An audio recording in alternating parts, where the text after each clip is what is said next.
J'avance chaque jour. Comment sans toi reconnaître la route et discerner les pièges du malin? C'est toi qui seul peux dissiper le doute et du salut indiquer le chemin.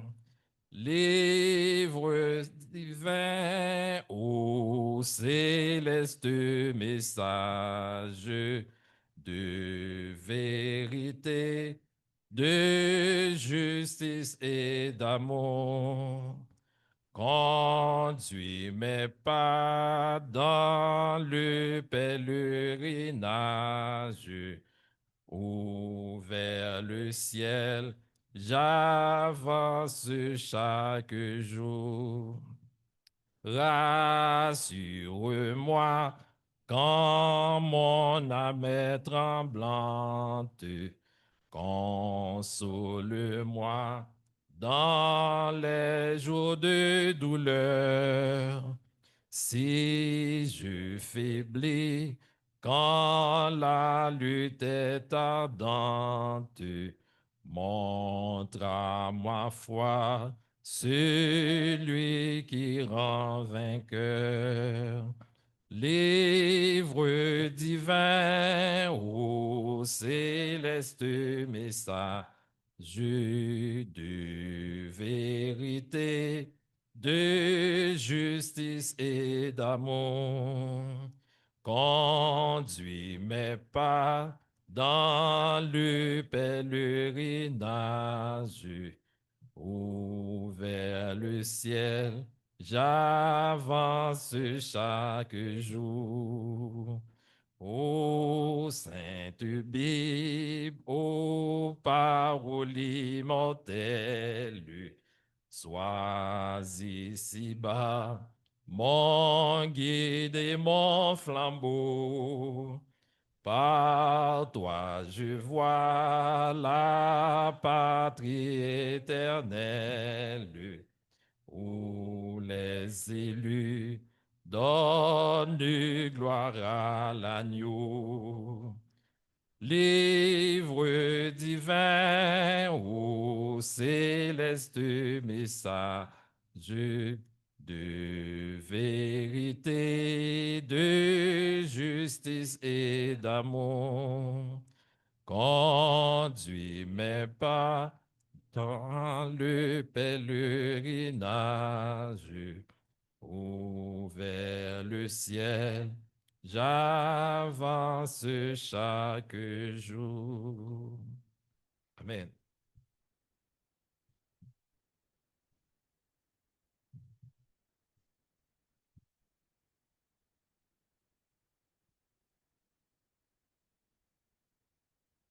Prions. Adorable Rédempteur, nous te remercions infiniment pour ta grâce, ta bonté, ta miséricorde envers nous, Seigneur. Merci, Seigneur, pour ce jour que tu nous as fait voir. Et nous te demandons de nous garder, Seigneur, de nous protéger. Et nous voulons te rendre un culte agréable, un culte selon ta grandeur, Seigneur. Et nous te demandons de protéger ceux qui sont éprouvés, Seigneur. Il y en a de les consoler, Seigneur. Il y en a parmi nous et qui sont éprouvés, Seigneur, par des pères, soit des frères, des cousins, des neveux, Seigneur. Mais sois avec nous, console-nous, Seigneur. Et Seigneur, nous te remettons Jean Panel, Seigneur, lui qui va faire l'étude, présenter l'étude de ta parole. Que tu sois avec lui. Celui qui va, qui dirige le frère Révolus, soit avec lui, Seigneur, que les chants choisis puissent édifier les cœurs, Seigneur. Nous te remettons frère Enrico qui va présenter le sermon, soit avec lui, Seigneur. Garde-nous, Seigneur, tout au cours de ce culte. Nous te demandons toutes ces choses au nom de ton Fils Jésus. À lui soit la gloire, l'honneur au siècle des siècles. Amen. Amen. Merci beaucoup. Alors, il y a eu une erreur dans dans la lecture de la programmation, c'est frère Emmanuel, mais tout compte fait, nous sommes tous pour le service du Seigneur. Désolé. Alors, nous faisons place à Jean Panel pour l'enseignement de la parole.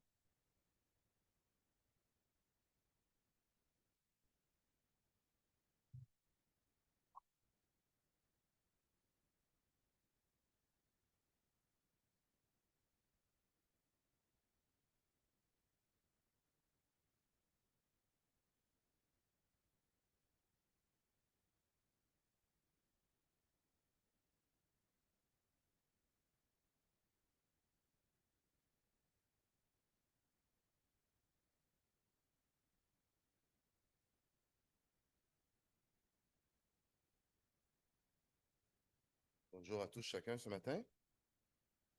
J'espère que vous êtes en forme et que vous êtes content d'être présent pour l'étude de la parole de Dieu. OK.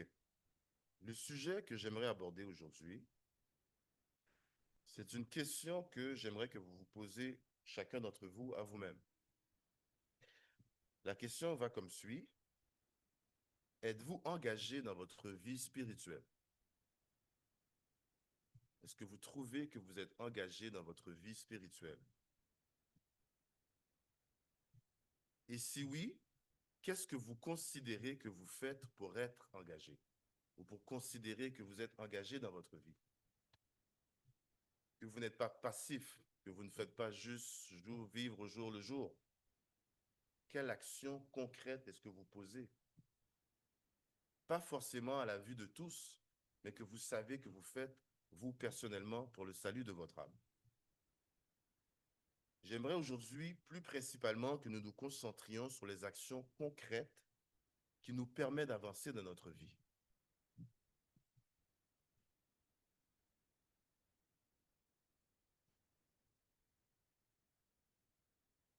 Si nous lisons en Romains chapitre 12, le verset 1 et 2, Romains chapitre 12, le verset 1 et 2, il est dit: « Je vous exhorte donc, frères, par les compassions de Dieu, à offrir vos corps comme un sacrifice vivant, saint, agréable à Dieu, ce qui sera de votre part un culte raisonnable. » Offrir votre corps comme un sacrifice vivant. Ça peut vouloir dire beaucoup de choses, mais ça veut surtout dire être impliqué dans toutes les facettes de sa vie.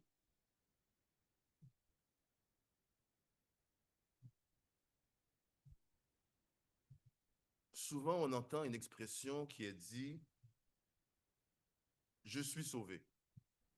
Une expression qu'on entend fréquemment chez les chrétiens. Accepter Jésus comme notre sauveur personnel et donner sa vie à Dieu, qui est une partie de la conversion. Mais l'expression « je suis sauvé » est associée très souvent aux dénominations protestantes, sans leur être uniquement exclusive. Mais le baptême, comme nous le savons dans l'Église du Christ, ce n'est pas seulement de croire pour être sauvé. Et souvent dans les églises, dans les dénominations, le baptême est vu comme un acte symbolique, tout simplement pour démontrer une preuve d'engagement. Tandis que l'Évangile nous dit spécifiquement qu'il fait partie seulement d'un élément essentiel et même crucial pour naître de nouveau. Premier exemple que j'aimerais amener ici, c'est l'expression croire. Croire est une action progressive et non passive. Croire est une action progressive parce qu'elle continue dans le temps. Dans l'enseignement, donc l'enseignement qui dit qu'il suffit de croire pour être sauvé est erroné. On ne peut pas simplement croire pour être sauvé. En Marc chapitre 16, verset 16, il est dit « Celui qui croira et qui sera baptisé sera sauvé, mais celui qui ne croira pas sera condamné. » On voit qu'il est associé, celui qui croira et qui sera baptisé. L'étymologie du verbe croire remonte à des origines latines, credere, signifiant faire confiance, avoir foi en. Lorsque l'on croit en quelqu'un ou en quelque chose, on est prêt à poser des actions conséquentes à notre croyance. Ici, le verbe croire est associé à l'action de se faire baptiser. Ils sont complémentaires. Ils sont reliés l'un à l'autre. Et s'ils sont utilisés séparément, ils deviennent dénudés de ce sens. Quelqu'un qui croit en Dieu sans se faire baptiser ne pourra pas naître de nouveau. Et quelqu'un qui se fait baptiser sans croire en Dieu ne peut pas accéder au royaume de Dieu. Si vous baptisez un nouveau-né, un enfant, de quel péché se repent-il? Et à quoi exactement est-ce que cet enfant croit? Celui qui croit doit se repentir, confesser ses péchés et proclamer Jésus-Christ comme son Fils unique, pour ensuite plonger dans l'eau du baptême pour en ressortir une nouvelle créature. Croire est un verbe d'action dans l'évangile du Nouveau Testament. Pas juste un état d'esprit ou une conviction profonde, mais un verbe qui précède une série d'actions. Croire est le commencement du processus pour rentrer dans la grâce de Dieu. Si croire seulement était suffisant pour être sauvé, même le diable serait sauvé. En Jacques chapitre 2, verset 19, il est dit, « Tu crois qu'il y a un seul Dieu? Tu fais bien. Les démons le croient aussi. » Croire en pensée, c'est le début de la repentance. Les actions qui s'ensuivent, c'est la démonstration de notre croyance. En Jean chapitre 14, verset 12, il est dit, « En vérité, je vous le dis, celui qui croit en moi fera aussi les œuvres que je fais, et il en fera même de plus grandes, parce que je vais vers mon Père. » Croire est associé à faire des œuvres aussi. Car sinon, celui qui croit en restant stagnant, c'est-à-dire en ne faisant rien, se fait menteur lui-même. De là aussi vient mon prochain exemple. La foi. La foi est un nom commun qui s'accompagne aussi par des actions dans l'Évangile du Nouveau Testament. Vous aurez beau croire, mais si vous n'agissez pas pour démontrer votre foi, vous ne pratiquez pas ce à quoi vous croyez, ou sur la foi que vous confessez. Une foi morte est plus susceptible de tomber sous l'emprise du malin. Je suis trop fatigué pour aller à l'église, trop occupé pour appeler tel ou tel frère. J'ai trop de dépenses pour m'impliquer plus dans la collecte à l'église. La foi d'un homme ne se mesure pas par l'éloquence de sa prière ou par l'émotion qu'il dégage lorsqu'il chante. D'ailleurs, la foi d'un homme ne peut pas être mesurée par un autre homme, car seul Dieu connaît les pensées de l'homme et le fond de son cœur. En Romains chapitre 8, le verset 27, il est dit, Romains chapitre 8, le verset 27, « Et celui qui sonde les cœurs connaît quelle est la pensée de l'Esprit, parce que c'est selon Dieu qu'il intercède en faveur des saints. » Bien qu'on ne puisse pas mesurer la foi d'un homme, on peut par contre observer l'engagement d'une personne. On peut voir les efforts qu'il met, la constance, la résilience que cette personne s'efforce de maintenir dans toutes les facettes de sa vie, que ce soit à l'église, que ce soit au travail, que ce soit dans les relations avec ses amis. La foi ne peut donc pas résider au fond du cœur seulement. Elle doit être vivante et active.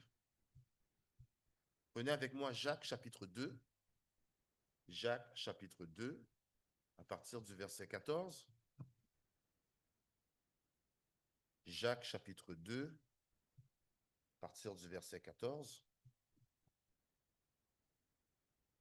Mes frères, que sert-il à quelqu'un de dire qu'il a la foi s'il n'a pas les œuvres?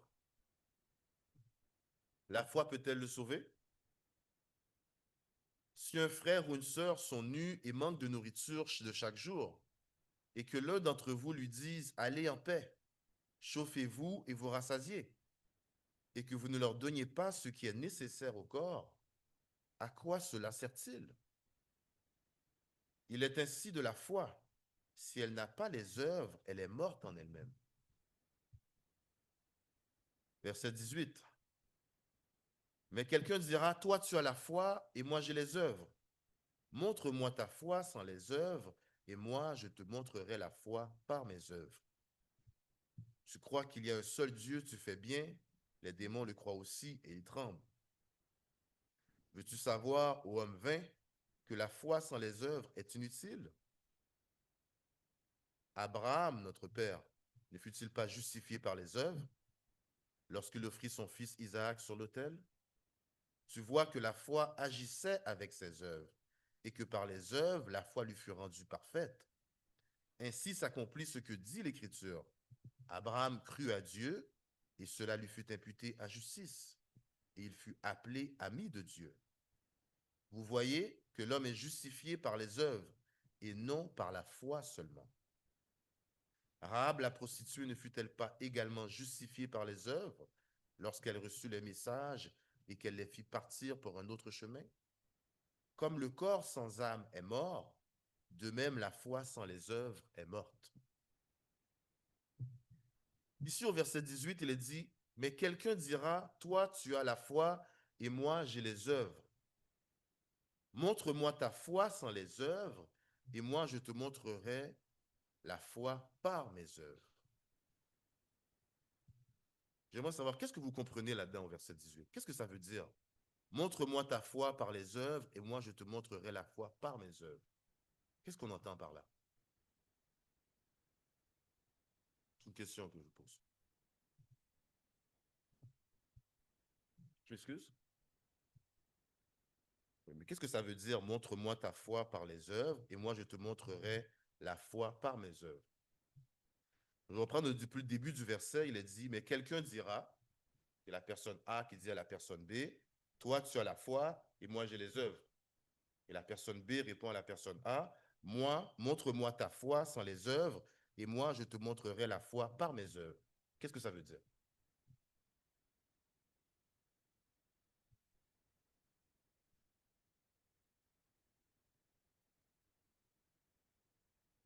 OK?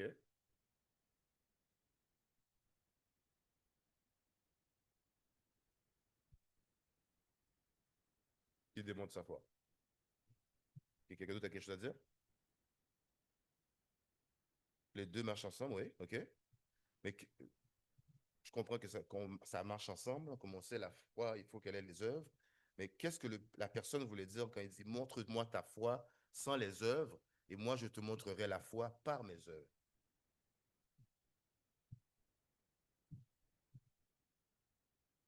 Oui,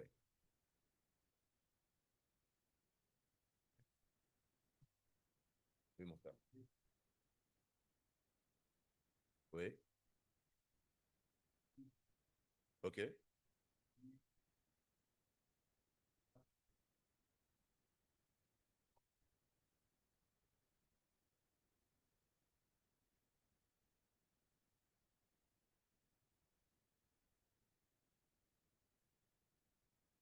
Par ses actions.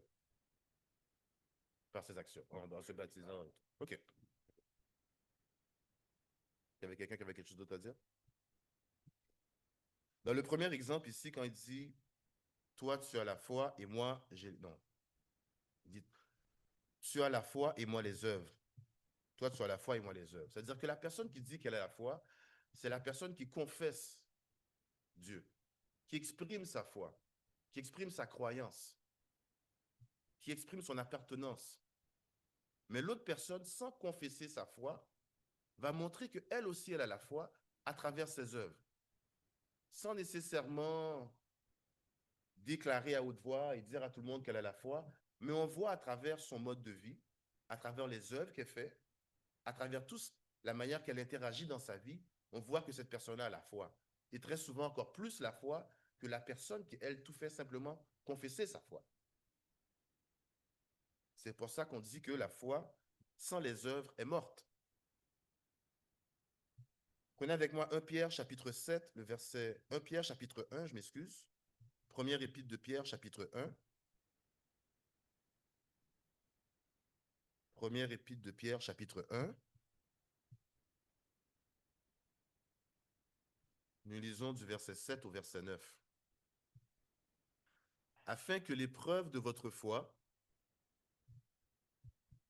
plus précieuse que l'or périssable, qui cependant est éprouvé par le feu, ait pour résultat la louange, la gloire et l'honneur lorsque Jésus-Christ apparaîtra. Lui que vous aimez sans l'avoir vu, en qui vous croyez sans le voir encore, vous réjouissant d'une joie ineffable et glorieuse, parce que vous obtiendrez le salut de vos âmes pour prix de votre foi. L'or, lorsque les gens, par exemple, font des recherches pour chercher de l'or, pour trouver de l'or dans des, qu'on appelle ça, dans des fosses ou bien des endroits où on peut récolter de l'or, l'or est récolté, il est nettoyé, et ensuite il est passé sous le feu pour purifier l'or, pour enlever tous les mauvais ingrédients ou les mauvaises particules qui fait que l'or n'est pas pur. Donc l'or est toujours purifié à travers le feu. Ici, il dit, afin que l'épreuve de votre foi, plus précieuse que l'or qui, elle, a été purifiée. Donc, votre foi doit être éprouvée. Si votre foi n'est seulement que confessée par votre bouche, vous manquez un élément dans votre vie spirituelle. Est-ce qu'on a des questions? Des commentaires? Troisième exemple. Je peux laisser savoir aujourd'hui, le sujet était une question que je vous posais. Êtes-vous engagé dans votre vie spirituelle? Et nous parlions des actions concrètes qui peuvent être faites dans notre vie pour que nous soyons engagés. Troisième exemple maintenant que nous allons parler est aimer. Aimer est aussi un verbe d'action dans l'évangile du Nouveau Testament. Ici, on parle de l'amour agapé, semblable à un amour divin et inconditionnel. C'est un amour altruiste, sans attente de retour. Il est le parfait exemple de la charité chrétienne, où l'on donne sans rien attendre en retour, où l'on prête sans intérêt, où l'on aide son prochain simplement par amour fraternel. Dans la Bible, l'amour agapé est l'amour de Dieu pour l'humanité. C'est souvent le terme qui est utilisé pour décrire cet amour dans les Écritures.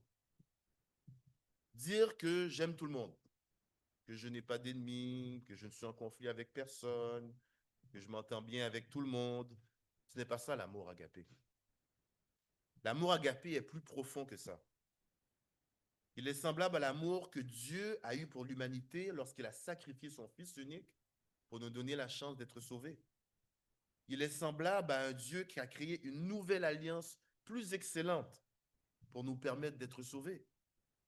Il est semblable à un père qui aime ses enfants inconditionnellement, malgré leurs imperfections, malgré leurs défauts, qui cherche continuellement à les rendre meilleurs. L'amour agapé est semblable aux deux plus grands commandements dans les Saintes Écritures.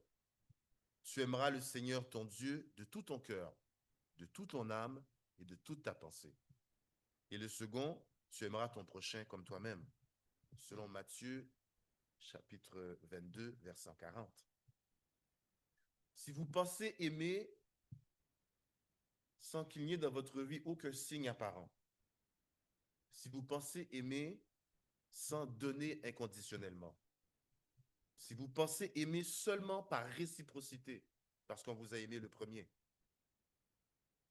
si vous pensez aimer seulement dans votre cœur,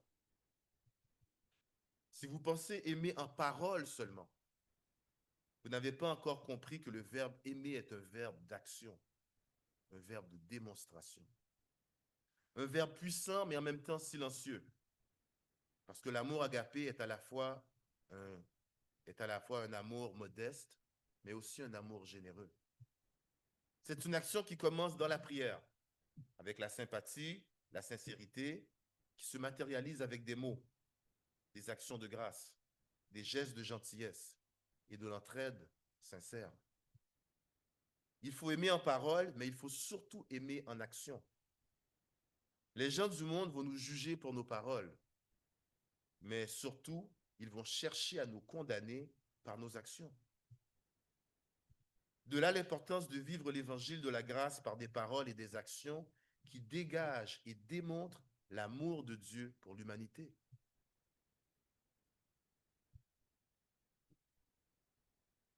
En Jean 3, verset 16, il est dit, « Car Dieu a tant aimé le monde qu'il a donné son Fils unique, afin que quiconque croit en lui ne périsse point, mais qu'il ait la vie éternelle. » Aucun homme ne peut allouer la vie éternelle à un autre homme, mais vous avez le pouvoir de faire une différence dans la vie d'autrui, par vos agissements, par l'amour que vous déployez.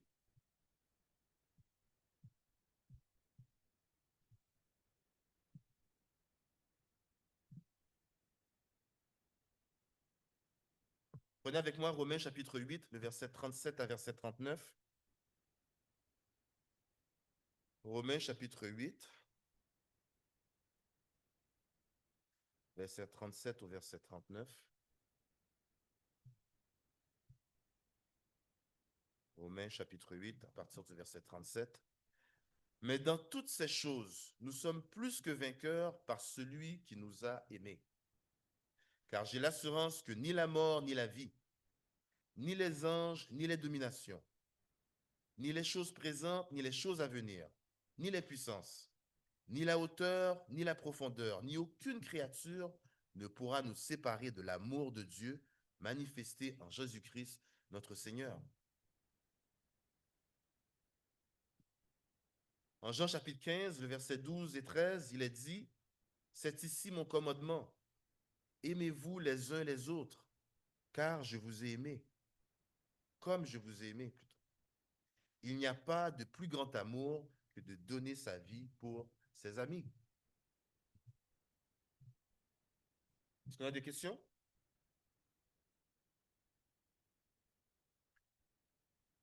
Quatrième exemple. Oui, ma soeur.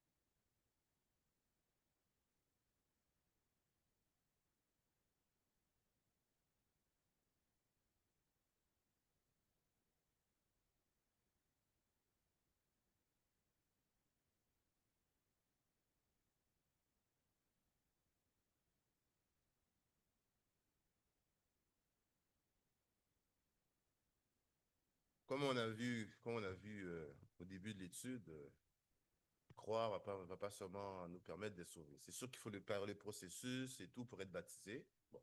Si cette personne a été baptisée et que présentement, maintenant, elle décide de ne plus fréquenter l'Église pour X ou Y raison, OK? C'est sûr qu'elle n'obéit pas au commandement qui demande de se réunir le premier jour de la semaine.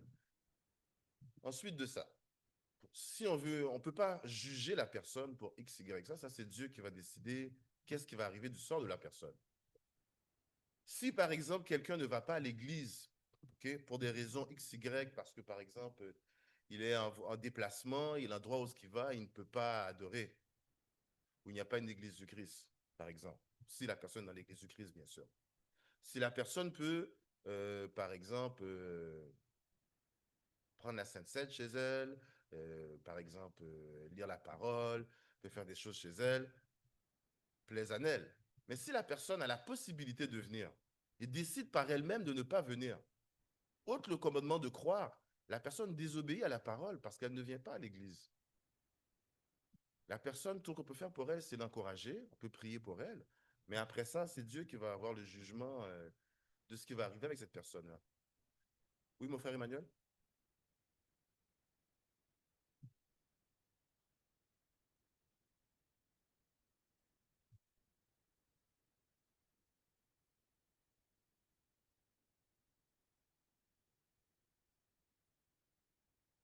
Oui, oui.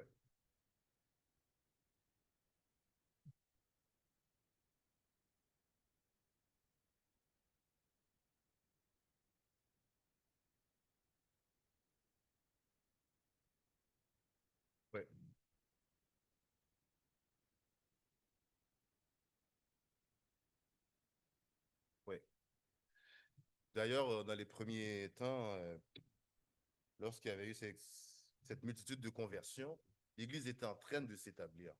Et même s'il n'y avait pas encore d'église physique qui était bâtie, les gens se réunissaient ensemble, communiaient ensemble pour pouvoir jusqu'à temps l'établissement de l'Église. Oui, mon frère?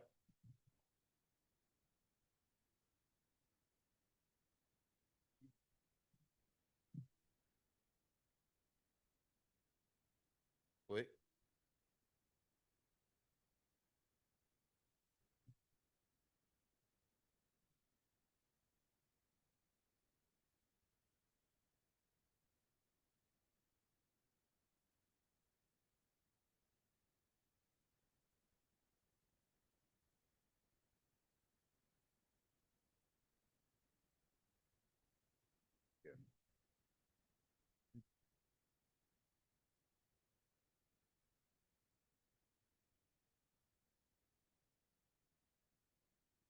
La parole.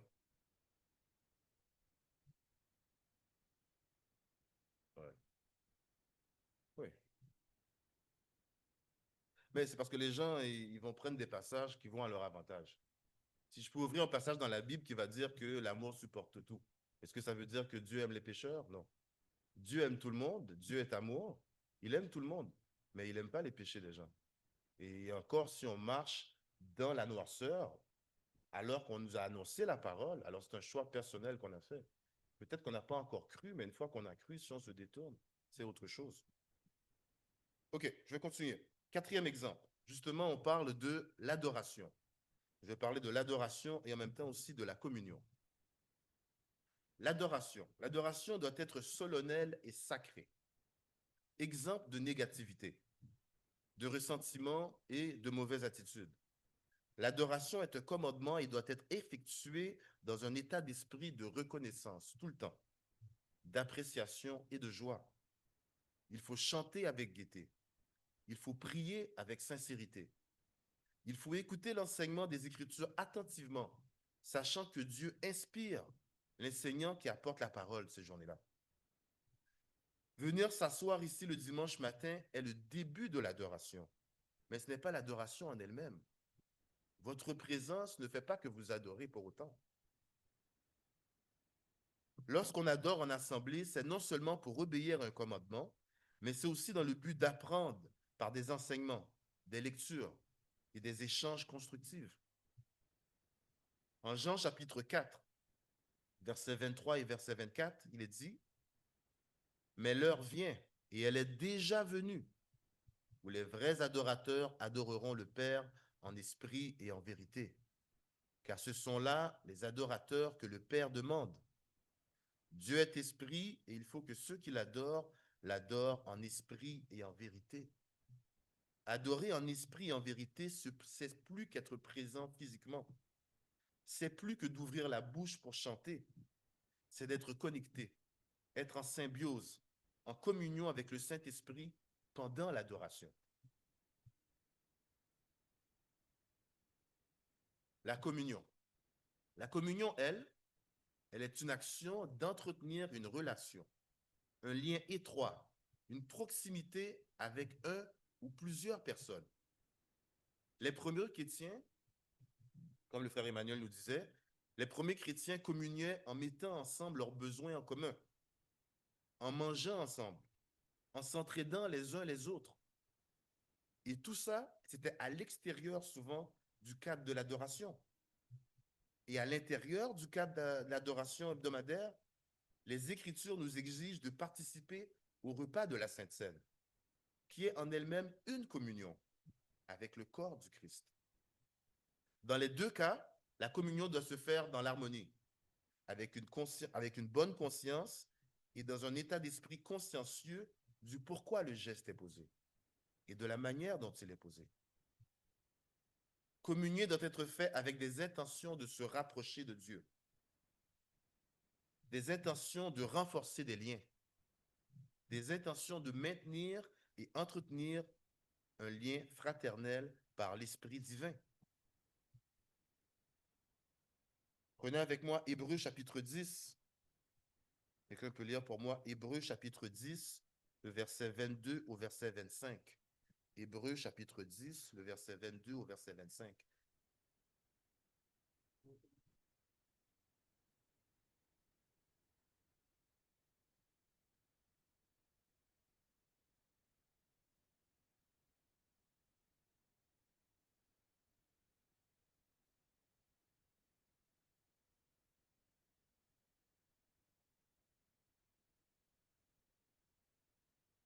Jusqu'au verset 25, s'il vous plaît.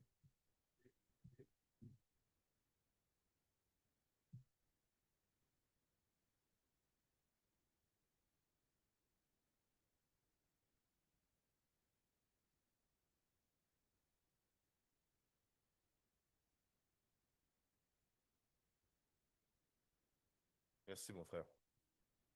Approchons-nous avec un cœur sincère dans la plénitude de la foi, les cœurs purifiés d'une mauvaise conscience et le corps lavé d'une eau pure. Lorsqu'on communie, c'est dans un but d'unification, dans un but d'échanger, partager et grandir spirituellement. Lorsque, par exemple, vous participez à une activité comme un repas fraternel, vous devez faire l'effort de vous impliquer pour démontrer votre amour pour l'Église, l'amour pour le travail de Dieu, l'amour pour vos frères et vos sœurs en Christ, et ainsi pour les invités que nous recevons. Question? Dernier exemple, 5e exemple, l'évangélisation. Bien sûr, évangéliser devant un pupitre ou devant une foule n'est pas donné à tout le monde. Trouver les bons mots, les bons termes, les explications adéquates pour chaque situation, pour s'exprimer avec fluidité n'est pas toujours facile. C'est quelque chose qui est travaillé, pratiqué et qui, avec le temps, l'expérience et la maturité, prend une forme plus appréciable. L'évangélisation est pour tout chrétien avec un minimum de maturité, qui a compris qu'aller chercher des hommes pour le salut de leur âme est le travail principal auquel nous sommes tous appelés. Si vous avez des oreilles pour entendre, si vous savez lire et avez une langue pour parler, si l'évangile de grâce vous a été expliqué, si vous êtes habilité à approcher quelqu'un avec la bonne nouvelle, donc vous êtes habilité à approcher quelqu'un avec la bonne nouvelle, à parler à un membre de votre famille, à un collègue, à un voisin, les parfaites conditions ne seront jamais réunies pour vous donner une route facile. Mais ça ne veut pas dire qu'il ne faut pas essayer.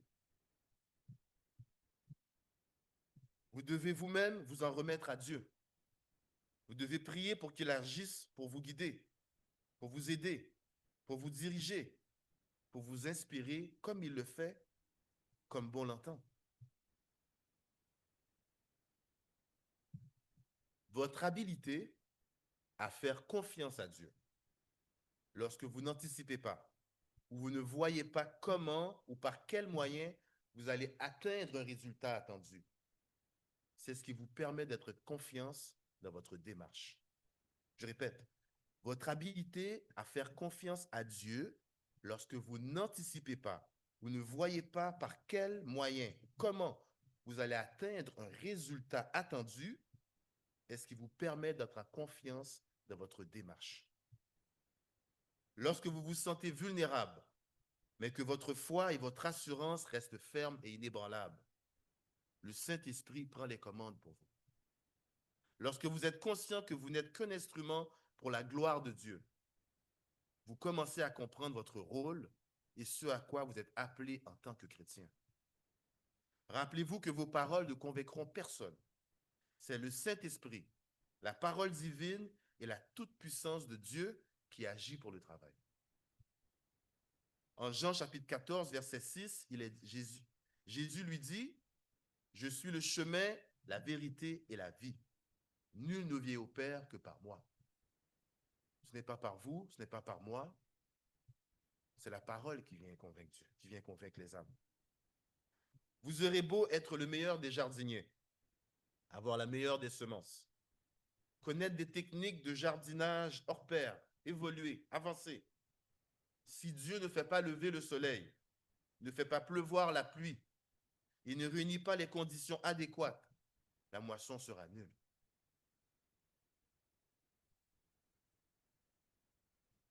Ne vous limitez pas dans votre devoir d'évangélisation.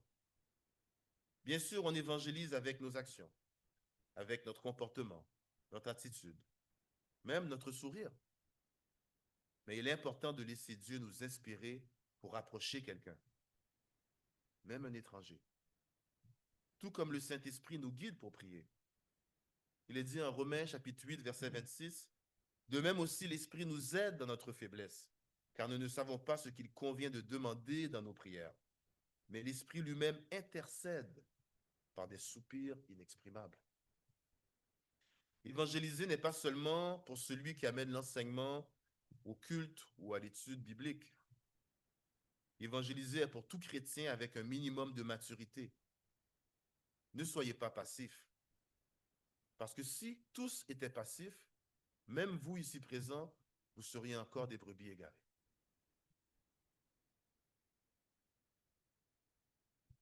Donc, on approche la fin de l'étude. Je fais un bref récapitulatif de ce que nous avons vu aujourd'hui. Nous avons vu premièrement que croire était un verbe qui doit être associé au baptême pour avoir l'opportunité d'être sauvé. Croire était une action qui se continuait dans le temps. Parce que pour démontrer notre croyance, nous avons besoin de non seulement la confesser, mais d'agir conséquemment aussi. Nous avons vu que la foi doit être accompagnée aussi par des actions qui témoignent de sa nature, de ses convictions. Sinon, c'est une foi qui est morte. Nous avons vu que aimer ne peut pas être fait en cachette. Aimer, c'est un verbe d'action qui est pratiqué avec humilité, sincérité et surtout dans la charité chrétienne. Nous avons vu que l'adoration et la communion sont deux actions généralement exercées en groupe par des frères et des sœurs en Christ. Elles doivent être faites de manière active, joyeuse et engagée. On n'adore pas Dieu à moitié endormi sur un banc d'église. On ne communie pas avec Dieu en étant distrait ou désengagé. On ne fraternise pas avec des frères en restant assis et en attendant que toujours c'est eux qui viennent vers nous. Et pour terminer, nous avons vu qu'évangéliser doit être fait de toutes les manières possibles et convenables. Évangéliser est pour tous ceux qui ont la capacité de comprendre, d'expliquer les Saintes Écritures et le message de repentance de l'Évangile. L'évangélisation n'a pas à voir avec l'éducation, l'éloquence ou l'intelligence. C'est la capacité à laisser le Saint-Esprit nous guider pour faire le travail auquel nous sommes appelés. En conclusion, prenez avec moi Matthieu chapitre 24. Matthieu chapitre 24. Je lis pour vous Matthieu 24, du verset 12 au verset 14. Et parce que l'iniquité se sera accrue, la charité du plus grand nombre se refroidira. Mais celui qui persévérera jusqu'à la fin sera sauvé. Cette bonne nouvelle du royaume sera prêchée dans le monde entier pour servir de témoignage à toutes les nations. Alors viendra la fin. Il y a encore un dernier passage, Apocalypse chapitre 2. Apocalypse chapitre 2, versets 4 et 5. Apocalypse chapitre 2, versets 4 et 5. Mais ce que j'ai contre toi, c'est que tu as abandonné ton premier amour. Souviens-toi donc d'où tu es tombé. Repens-toi et pratique tes premières œuvres. Sinon, je viendrai à toi et j'ôterai ton chandelier de sa place, à moins que tu ne te répandes. Ne soyez pas de ceux qui ont abandonné leur premier amour. Si Dieu a été bon pour vous, soyez simplement reconnaissants. Dans votre mode de vie, dans vos paroles, dans vos actions et surtout dans votre engagement. Oui, mon frère. Merci. Oui.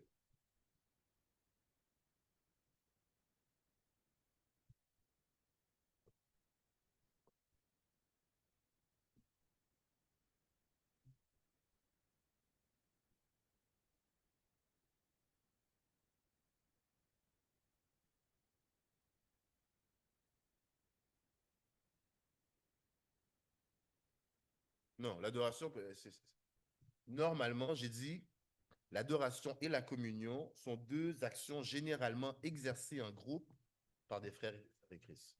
Généralement. Oui. Oui, c'est sûr.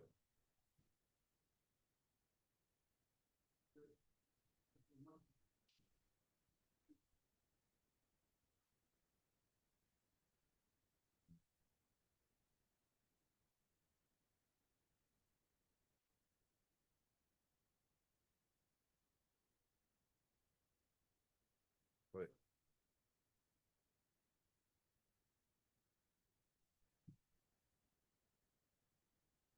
Oui, oui. Là, on parlait seulement de l'adoration dans le culte, mais l'adoration, c'est quelque chose qu'on fait à tous les jours, dans toutes nos actions, qu'on chante, qu'on prie, etc., etc. Mon frère?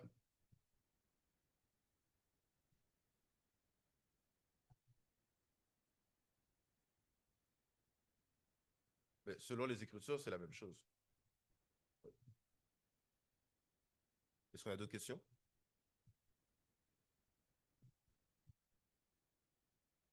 Si on n'a pas d'autres questions, je vais terminer avec une courte prière avant de faire une pause pour le commencement du culte. Prions.